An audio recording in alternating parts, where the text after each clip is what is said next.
In 1968, 6 men walked into the jungle near the Cambodian border.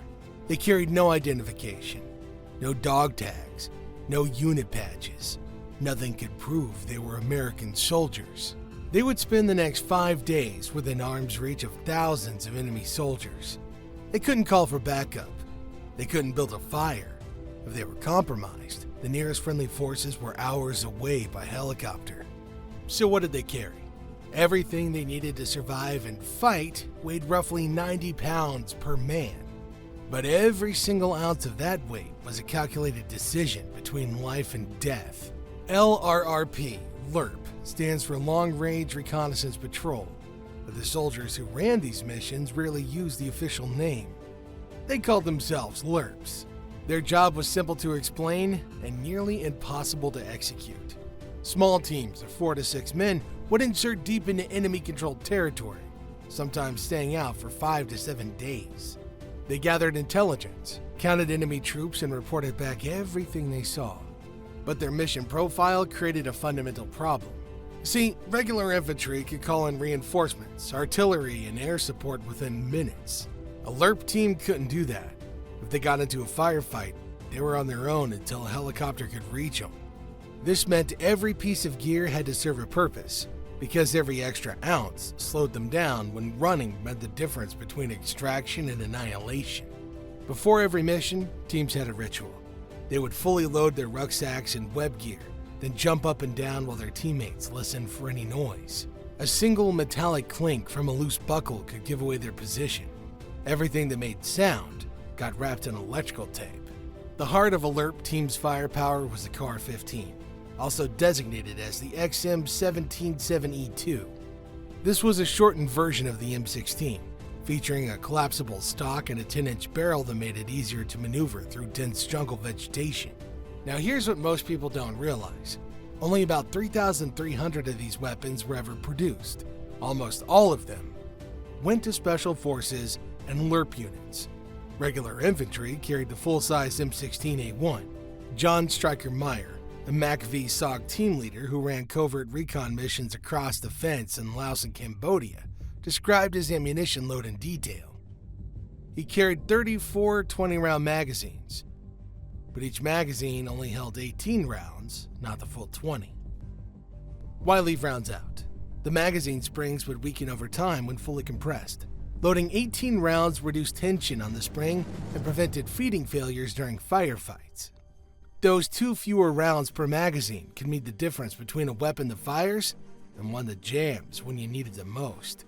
Every American on MACV-SOG recon teams also carried a sawed-off M79 grenade launcher. See, the standard M79 was too long and bulky for jungle work, so armorers cut down the barrel and stock, creating what they called pocket artillery.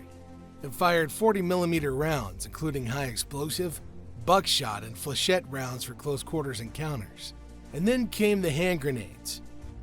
Meyer carried 10 to 12 fragmentation grenades on every mission, a mix of older M26 and newer M33 baseball grenades.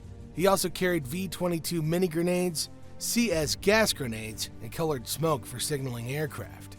Teams also carried at least 2 Claymore anti-personnel mines. These weren't for offensive use. They were the team's last line of defense. If the team had to set up a defensive perimeter at night, Claymores provided early warning and bought precious seconds if the enemy found them. General Creighton Abrams, who commanded all U.S. forces in Vietnam, called the ANPRC-25 radio the single most important tactical field item in Vietnam. He considered it more important than the M16 rifle, more important than the Huey helicopter. For a LRRP team, that statement wasn't an exaggeration. The radio weighed approximately 23 to 25 pounds with its battery. But without it, the team couldn't call for extraction. They couldn't report intelligence. They couldn't request air support when contact was made. Teams carried 2 radios for redundancy. If one went down, the mission could continue. The radio telephone operator, known as the R2O, bore the heaviest individual load on the team.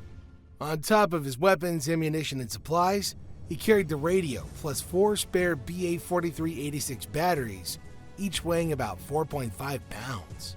However, Actually using the radio was incredibly dangerous. The North Vietnamese Army had radio detection finding equipment. If a team transmitted for too long, enemy units could triangulate their position. So, LRRP teams developed a communication method called squelch breaking.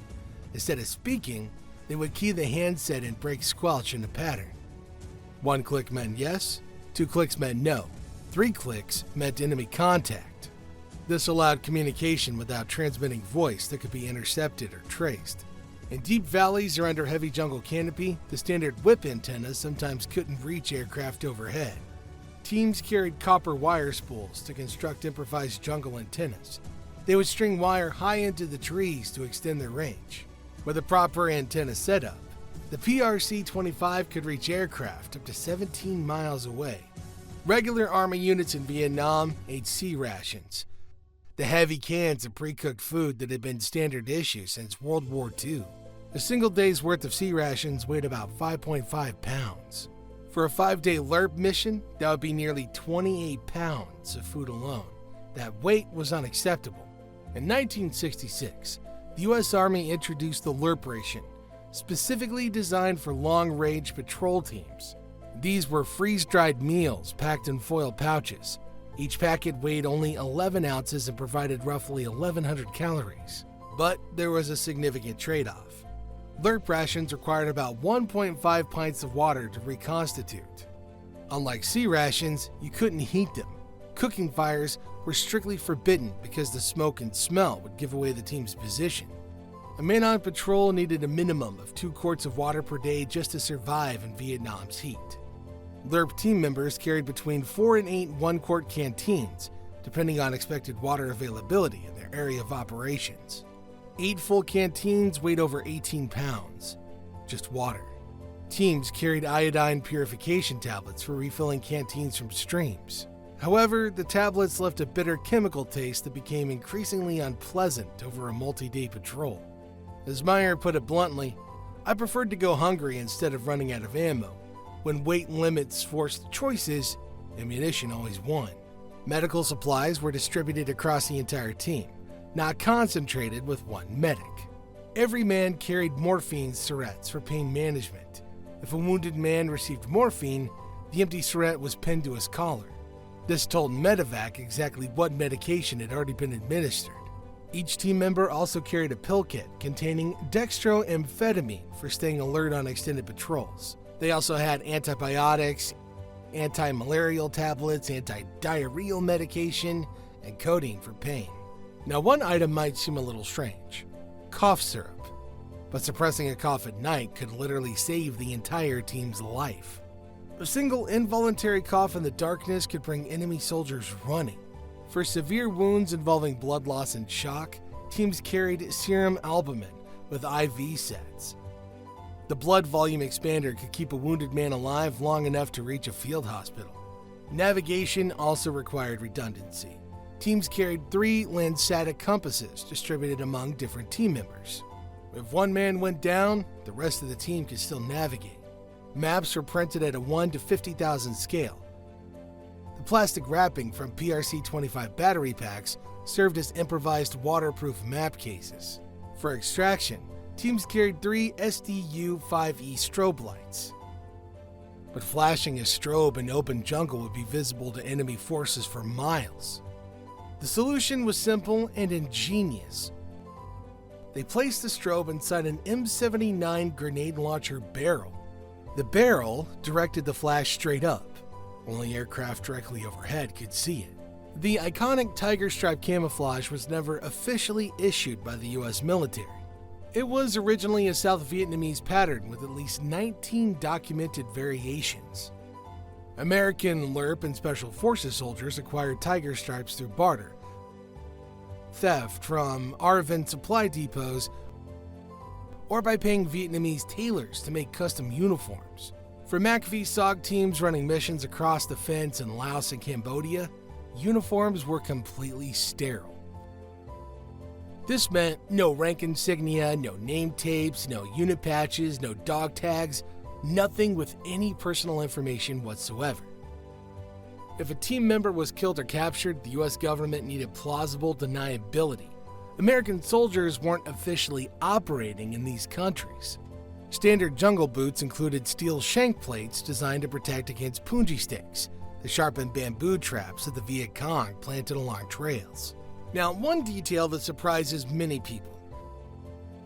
LRRP team members often wore no underwear and no socks. In Vietnam's tropical humidity, these items trapped moisture against the skin and accelerated fungal infections. Going without them was a deliberate medical decision, not negligence. Meyer wore a black self-winding Psycho watch with a luminescent dial, but he wore it face down on the inside of his wrist under his glove. The luminescent hands were so bright at night that wearing it normally would have created a visible glow in the darkness. Face down, he could still check the time by turning his wrist, but the light remained hidden. Now, the rucksack itself was another piece of unofficial equipment. Many teams preferred the Arvin Indigenous Ranger Pack, an OD cotton pack with a steel X-frame. Now, like the Tiger Stripes, it was never official U.S. issue. Teams acquired them through trade with South Vietnamese Ranger units.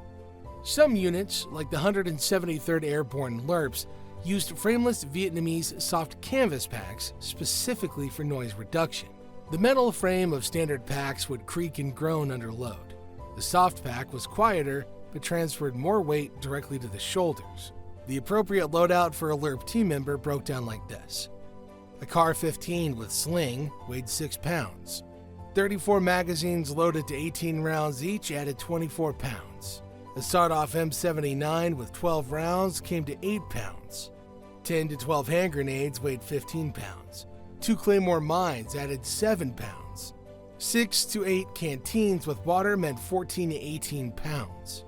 5 days of LRRP rations weighed 5 to 7 pounds. Medical supplies added another 3 pounds.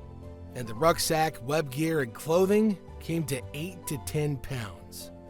Total weight, 85 to 100 pounds per man. Meyer personally weighed his loadout at approximately 90 pounds. 4th Infantry Division veterans estimated their rucksacks alone, not counting web gear, reached 80 to 100 pounds. Radio operators carried the heaviest loads. Their responsibility for the team's communication lifeline added 28 to 40 pounds on top of everything else. Every ounce represented a decision. More ammunition meant more firepower but slower movement. More food meant sustained energy but added weight that sapped that same energy.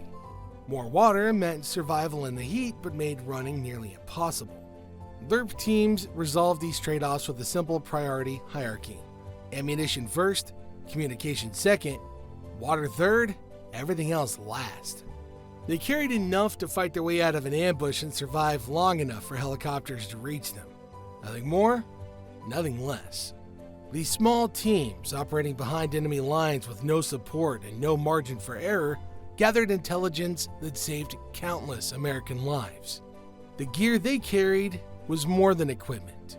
It was the difference between coming home and becoming another name on the wall. For those who fought for it, life has a special flavor that the protected will never know. If you want to understand more about what these men actually experienced on patrol, I covered the tactical realities of LRRP operations in the video on screen now. Subscribe for more Vietnam War history.